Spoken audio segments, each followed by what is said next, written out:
rondando la idea de dos hombres de 94 años, poetas, que se conocieron mucho en vida y que han durado. Son Ernesto Cardenal y Lawrence Ferlinghetti.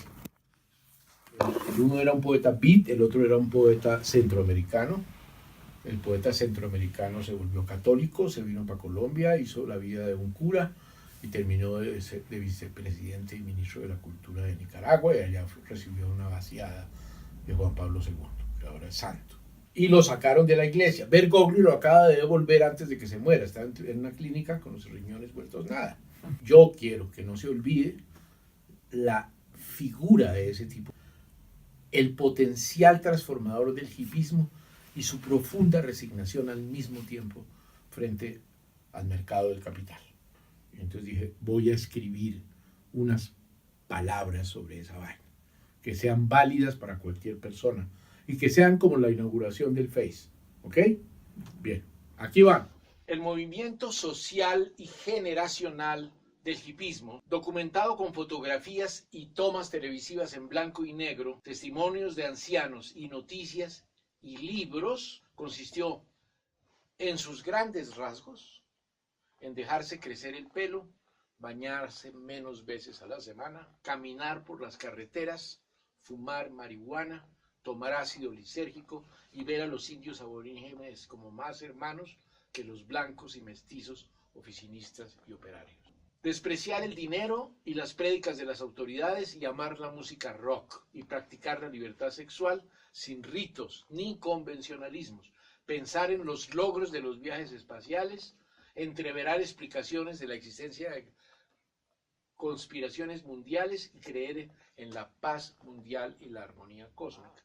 Las fechas musicales serían los conciertos de los Beatles y de Janis Joplin, los restos de las canciones populares de Alice Guthrie en Norteamérica y en Inglaterra, reinventadas por Elvis Presley, y la comunicación por televisión en blanco y negro.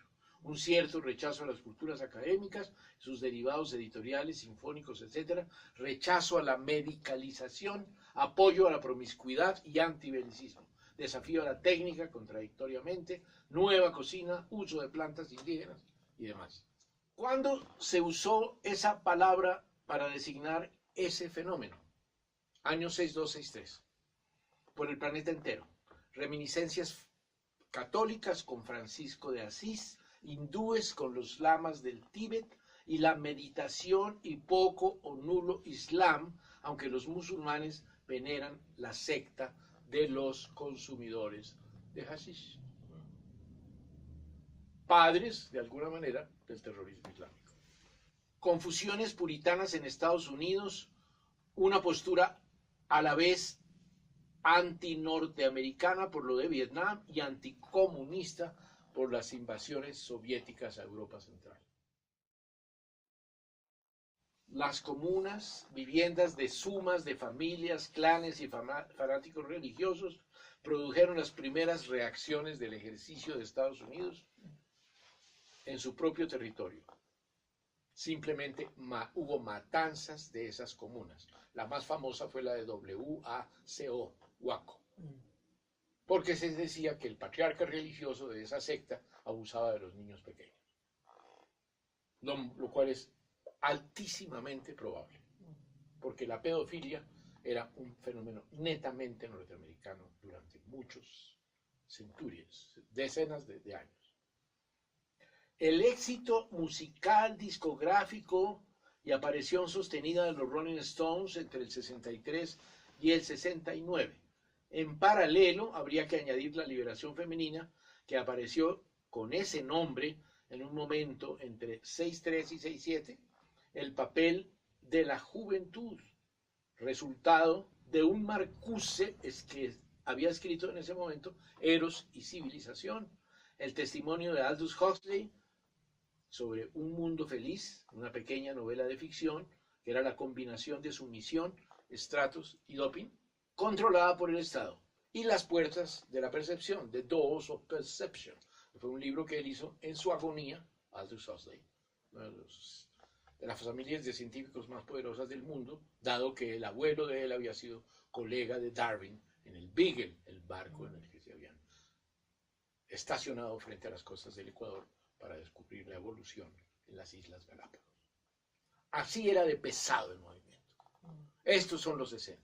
El suicidio de Arguedas en una oficina de la Universidad de Lima, el surgimiento de Latinoamérica como tierra de creatividad literaria, el boom y el comercio mundial de marihuana producida en Colombia y México, y la entrada del ácido lisérgico proveniente del estado de California, la música dodecafónica de Arnold Schoenberg, el teatro de la crueldad de Artaud, adicto a la mescalina, en Los Tarahumaras de México, la murmuración mundial y admirativa que despertaba un argentino llamado Jorge Luis Borges.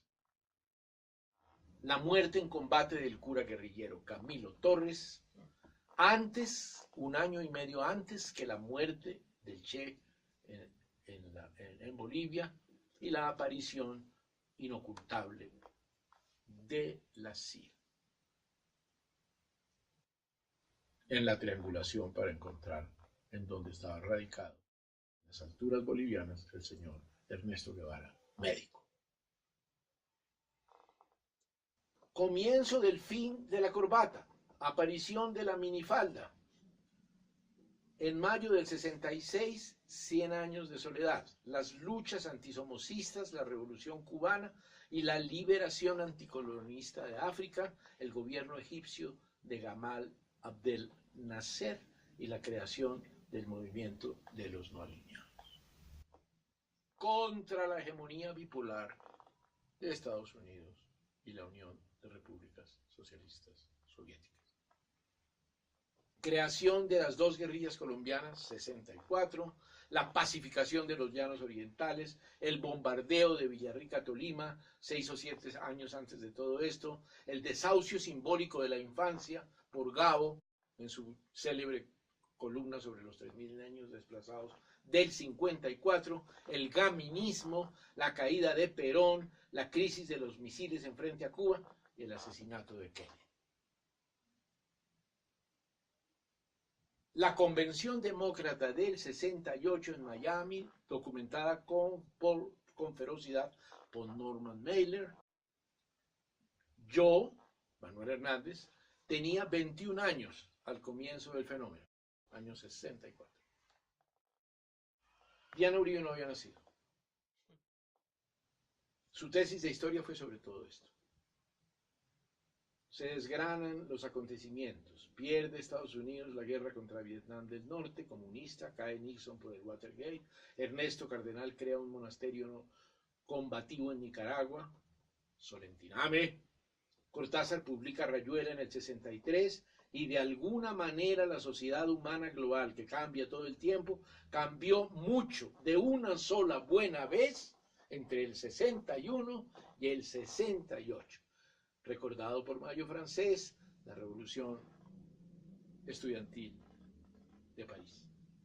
La izquierda europea va a la cárcel por un murmullo de desestabilización promovido por Daniel Cohn-Bendit, Daniel el Rojo, hijo de Mayo Francés. Derrida escribe, entre muchas otras cosas, sobre Artaud y la crisis de la representación contra la metafísica de la presencia. Mientras todo eso pasó, en 2019 se prohíbe la dosis mínima de marihuana en las calles de Colombia, y 10 años antes o más, Estados Unidos había patentado el yagé, jugo de la planta llamada por el científico Robert Schultz Evans el bejuco del alma.